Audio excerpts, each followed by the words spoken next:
to transition to the next phase, which is then doing the work of community, which includes things like what you just talked about. And so we're going to be encouraging our circles to do just that kind of work. So I'm glad to see that we are actually converging in our efforts and our thinking. So Baldwin said, so there are a couple of slides that the board saw, but I switched up because I knew y'all were all going to be here today. So Baldwin said, people are trapped in history, and history is trapped in them. We cannot move forward with any kind of strategy to address the multi-generational harm and assault on us without understanding that history is now in us. And we have to understand that way in which it is in us and get ourselves free. History matters. As Zora Neale Hurston said, the present was an egg laid by the past that had the future inside its shell. And there's nothing more painful than the agony like bearing an untold story inside of us. We have an untold story about the harm associated with the atrocities, with the heinous, inhumane actions against our bodies and our psyche, and the kind of behaviors that we were forced to engage in with each other in the name of survival, and the atrocities that were committed against us in the name of greed, and using religion and using all kind of other semblances of a rationale to treat us as though we were not human beings. You can't go through that over several hundred years and it not have some impact on how you think, how you feel, how you interact, how you walk in the world. So reparation, part of that definition is restoration to good condition. So how do we restore the good condition in who we are as a people and how we see ourselves before the assault? Before they came and interrupted life as we knew it. That's right. Okay? Admitting that we are all to one degree or another victims of the greatest propaganda of all time is part of the work that we need to do. We have all been infected by this mindset that created and sustained multi-generational assaults against us. No one escaped. Everyone has paid a price.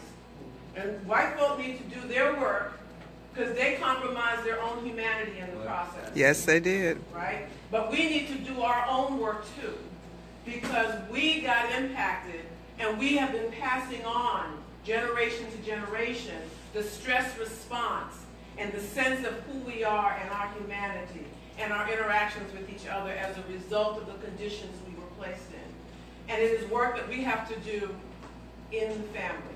So this is one where we actually tell white folks we can't participate. We can't have a conversation about our trauma with the folks that are triggers of the trauma in the room. Because one of the things that we do, among others, is we start protecting them.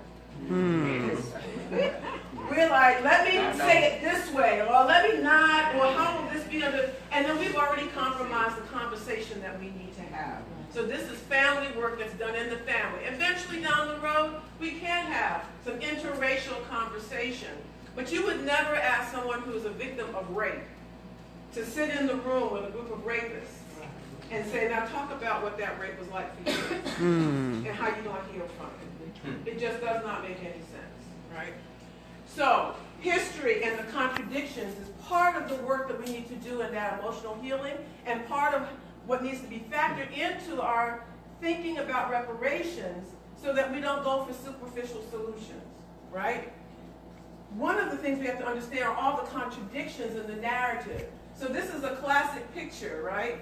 In the 50s and the 40s, the world's highest standard of living. There's no way like the American way. And literally is the breadline of our folks, standing against the backdrop of that billboard.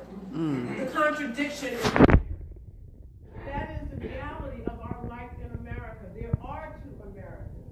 It boggles my mind how I live in a predominantly African-American and Latino neighborhood in LA. And it boggles my mind how every 4th of July, folks are losing their minds doing fireworks celebrating 4th of July. And I'm like, But this was not about you. You were not liberated. Yes, that's right. Celebrate, really seriously. Let's stop and think about that. But like Bobby Wright said, we enter into menticide. And we end up doing things that we're not doing any critical thinking about, and we end up doing things that are operating against our own best interests. So we've been dealing with marginalization and oppression.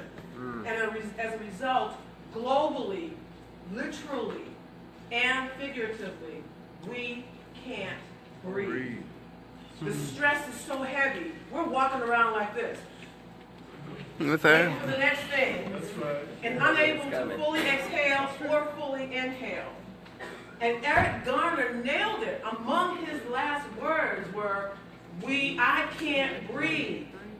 I and several of my colleagues believe that he was actually invoking the words of Frantz Fanon, who said it, who named it much earlier, many years before this, saying that we can't breathe as a people as a result of this oppression. And his last alert to us is, realize we can't breathe. This thing is suffocating us, and eventually it takes our life. Right? Detroit couldn't breathe. Harlem couldn't breathe. Watts couldn't breathe. New Orleans still can't breathe. Nor Ferguson, nor Flint, nor Cleveland, nor Denver.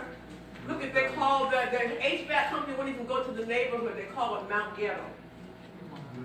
Baltimore still can't breathe. Charlotte can't breathe. South LA can't breathe. San Diego can't breathe. Do you see the issue here? This has permeated our communities everywhere we find ourselves. You can't be black and breathe because we have been so dehumanized. This is target practice for North Miami-Dade Police Department. That would never be acceptable for white people, but it is okay because we are not seen as human beings. That is part of the problem. Reparations has to deal with this mindset. It has to demand some kind of restoration to human normalcy and human decency, because otherwise we will have superficial change and the mindset will find a way to creep back up and return things back to the way they were. Our children can't breathe in schools. They can't breathe at play. They can't breathe and pray. Right. Since our enslavement, our communities haven't been able to breathe. And even during Jim Crow and that, what do you call it, that,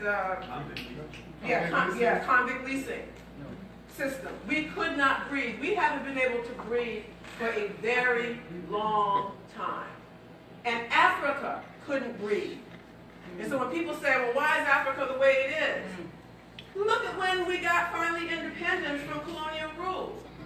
And then with that independence, the mindset made sure that things continue to stay in place. So you've got to deal with the mindset. Black Sweden can't breathe. Afro-Cubanos can't breathe. Blacks in the UK can't breathe. The prison system, the child welfare system, the housing issues, the employment issues. Black France can't breathe.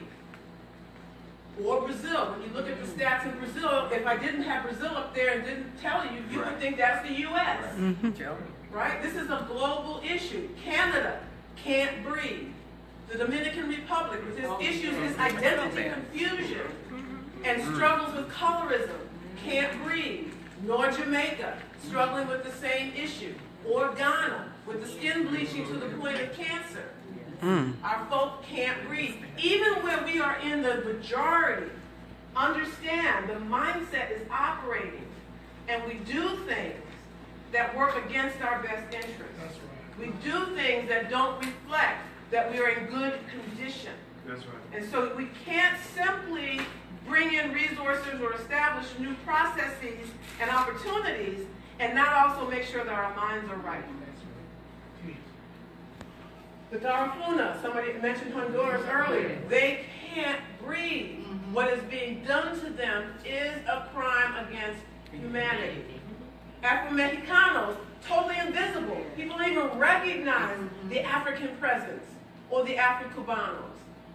Again, being in the majority in the Caribbean does not matter. We are still suffering the consequences of a deadly mindset that says we are not fully human and that there are a whole host of things that are substandard about us. Haitians living in the Dominican Republic, rejected. They said, I am Dominican too. They've been living, some of them, there all their life. And they're doing a Trump strategy, trying to kick them out of the country, where there's an artificial dividing line put in place by white folks because they haven't dealt with the mindset to understand the history and conditions that got them to the place where they are at, where they're calling one group Dominican and across the street Haitian. Trinidad and Tobago, they're talking about race politics. They can't breathe. South Africa is struggling. It's like when you go there, you're going into a time warp in terms of race relations. I was just there in September, and it was boggling my mind. And the girls at Pretoria High School, in their own land, can't be who they are. The struggle for us and for our children is the struggle to just be our natural Black African selves. We can't be who we are. We are constantly dealing with a mindset that is trying to tell us that we're supposed to look, act, walk, talk, think, love, feel in a certain way. And that the knowledge base that we have is supposed to reflect something. So what we're dealing with is terrorism by another name. Racial stress. And it's real. It is multi-generational. As Thiongos warned us, he said, our lives are a battlefield on which is fought a continuous war between the forces that are pledged to confirm our humanity and those determined to dismantle it. Those who aim to open our eyes and to make us see the light and look to tomorrow, and those who want to lull us into closing our eyes. So I put reparations, the R, with a treatment symbol. Reparations includes healing. All right, that's the symbol. That's the symbol. So Fanana Du Bois said we have to deal with issues of identity. That's right. Can we answer these questions unencumbered by white racism, by racism, by racial domination and oppression? Who am I? Am I really who I am? Am I all I ought to be? Right? The first one is a question of identity, nature, and essence. Do we understand how our ancestors understood what it meant to be a human being? I am you, you are me. I am because we are. Ubuntu, right? You're an extension of me. I can't be happy if you're not happy. If you're feeling pain, I'm going to feel pain. It's about the spiritual essence of who we are. Am I really who I am? That's an issue of congruence. Are we acting out of our own African worldview or someone else's worldview? And then the last one, are we able to reach our actualizing potential? Or has a mindset gotten us into a diminished state of who we really are?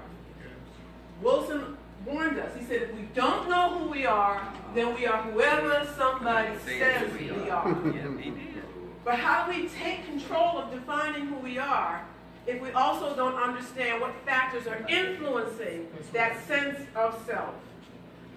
And as Biko also pointed out, be clear, our mind was the real battlefield, right? The chains have been taken off of our bodies, but we still have to remove them from our minds, and that mind is the most potent weapon against us.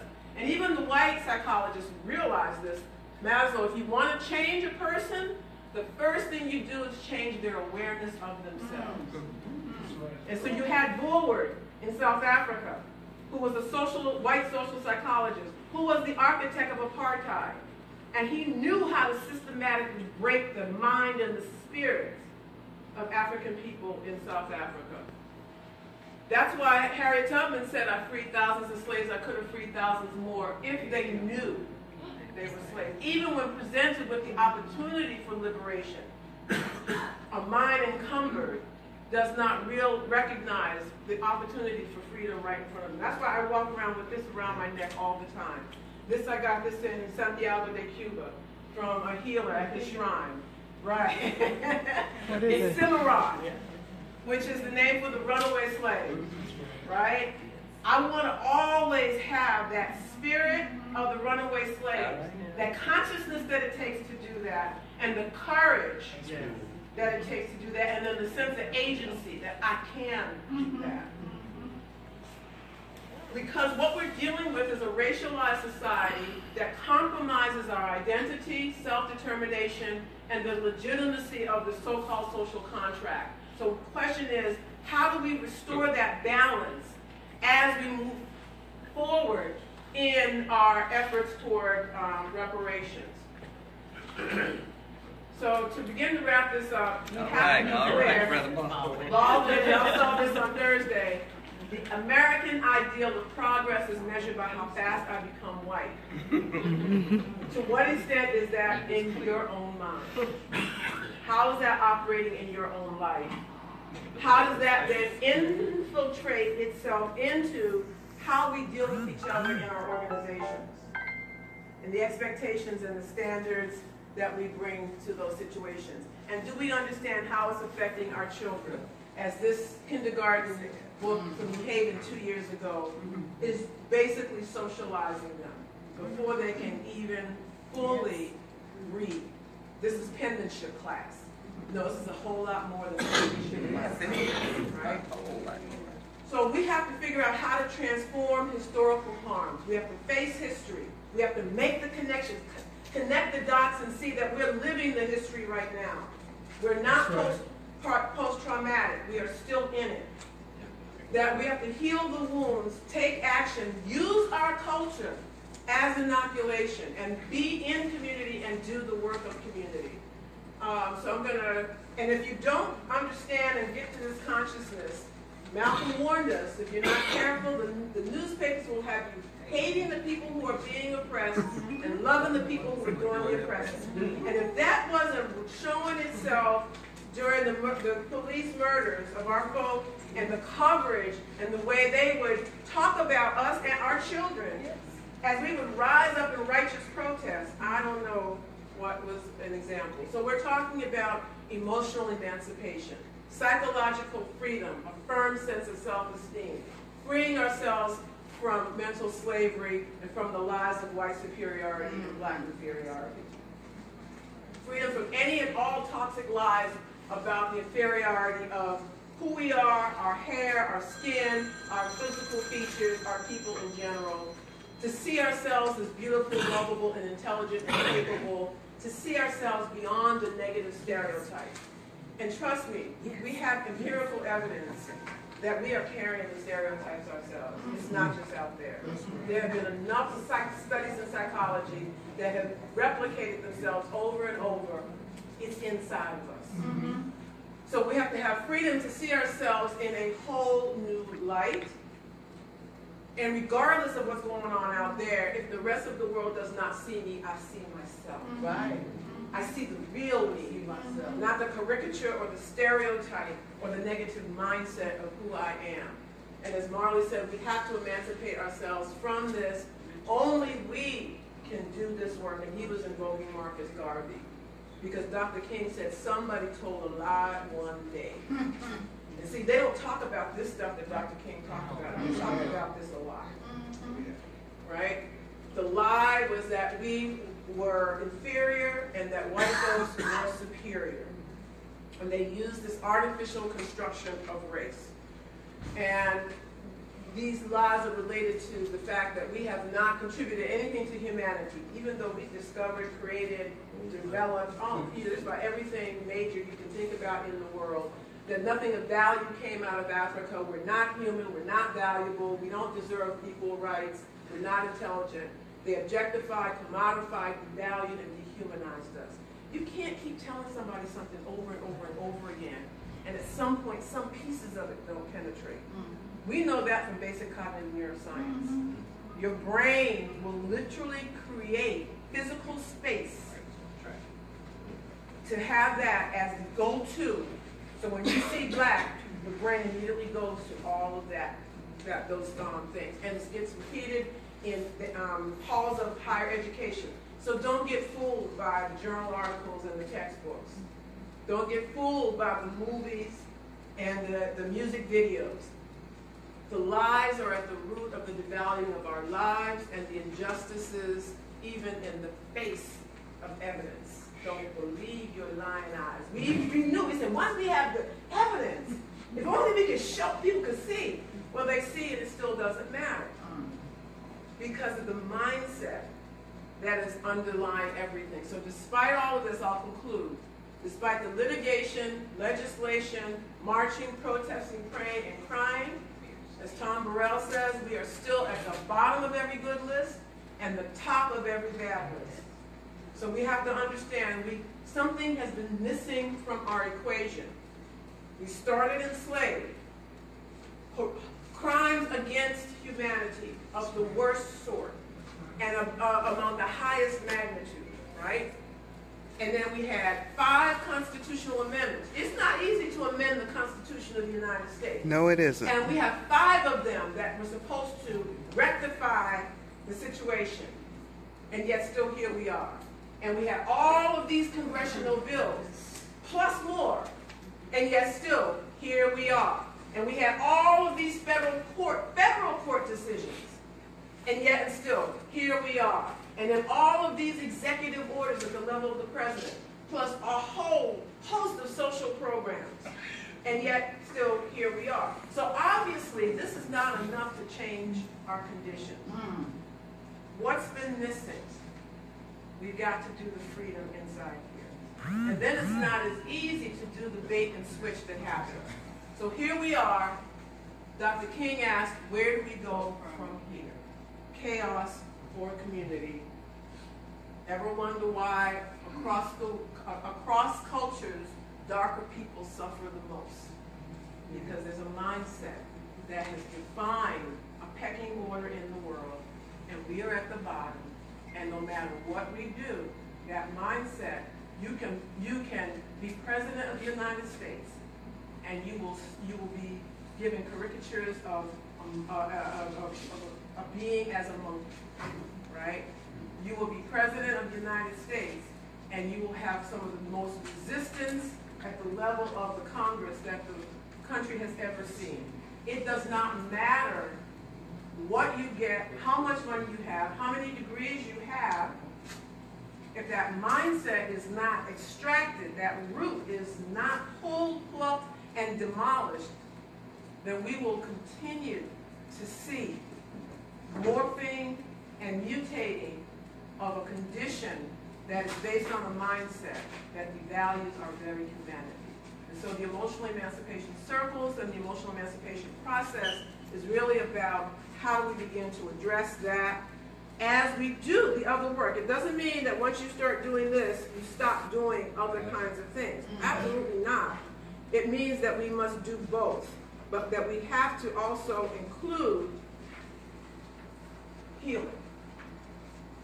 And so that's us doing these circles. We've done them all over the place to try to raise consciousness and free ourselves, putting healing on the agenda of our action plans. And to just, we've done them, we planted seeds in over 20 cities in the U.S. Internationally, there are circles in Birmingham and Manchester and Yorkshire, in the UK, in Havana, in Haiti, in South Africa, in Ghana, and the presidents of several of the Caribbean Psych Associations have now gone on board. We'll be doing Panama, and we will be doing circle training in DC as part of the annual legislative convening in September. Our summit this year, the why and how of emotional reparations. And so we are hoping that this is going to be an opportunity for us to join with NCOBRA as we forge our pathway forward. Congresswoman Karen Bass has been a champion for us. We actually tried to take members of the CDC through a circle. The word got out, And it was an invitation only to members of the CBC. Before we knew it, we had senators contacting us. And then we had folks from national organizations. So it got out of control trying to say, no, this is, and so we had to cancel it. I understand. Yes, exactly. Last year, in 2016, at our summit, we worked very closely with folks like Mamadou Diallo, who's doing a lot of organizing in Europe, and Muriel Fanon Mendes France Fanon's daughter, who was the chair of that UN declaration. Working group. Yes, she was the chair of the working group. And it was even funny watching the UN when we were trying to get Muriel to be part of our summit. They didn't want us to connect with her. They wanted to send somebody else. Now, how do you have a UN decade for people of African descent and have all white people leading? That's what they did. Muriel was the only. And so we said, we want her. And they were like, no. And we were like, no. And so we insisted. They wouldn't even give us, they don't even list her contact information. No, they don't. It took us forever to finally connect. But now we're connected. And we are still working together. And she will be part of the summit. So as Baldwin said, people are trapped in history and history is trapped in them. We're plotting our escape. All right. All right. Thank you. Yes,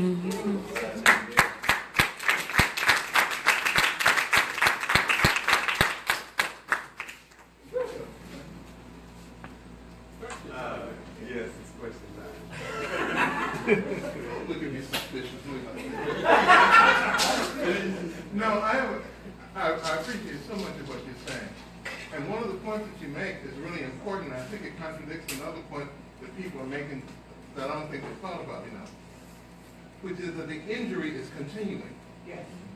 If the assumption was that the injury had happened and it's over, then I think we might have to try to find some other reason for our brains to be like they are. But the point you make very eloquently is that the injury continues. And it's for that reason I don't understand why people think that there's some genetic component that has to be added in, when in fact the injury is actually continuing. We don't have to be carrying genes with us of bad minds.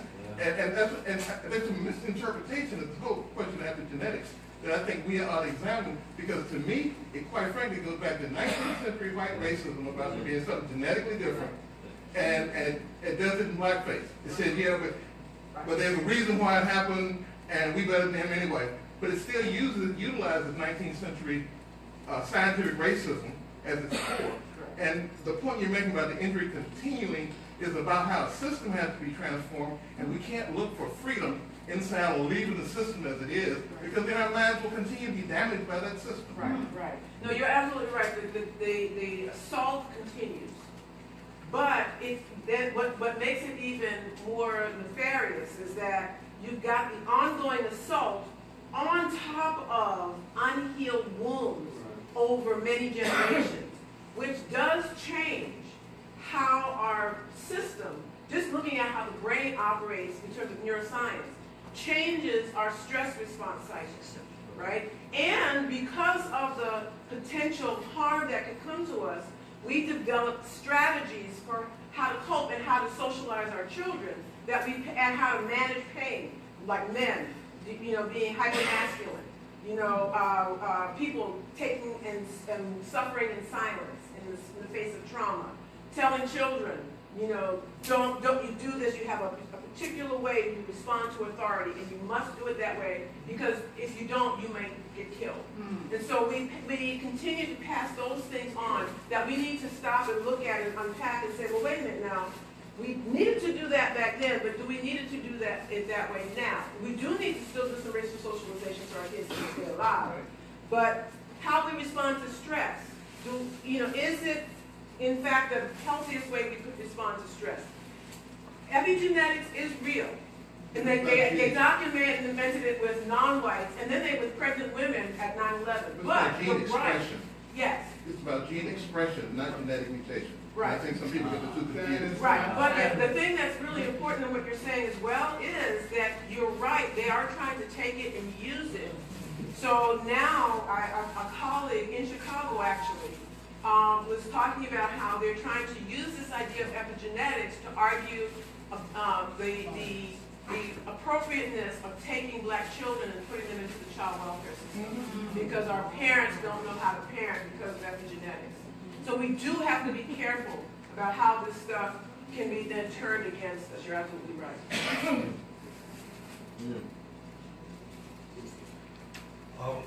First, I'll start with a statement. Audrey Lord said the master's tools will never dismantle the master's house. Yeah. So my question to you is, in the work that you're doing, how strong is your advocacy for opening up our schools and really trying to get our children completely out of these public schools? So one of the things that we actually looked at in the very first summit, where we had a delegation of our folk coming from Africa, the Caribbean, and Europe, and a small representation from South America, is that we wanted to see what other people were trying. And they did something really interesting in France.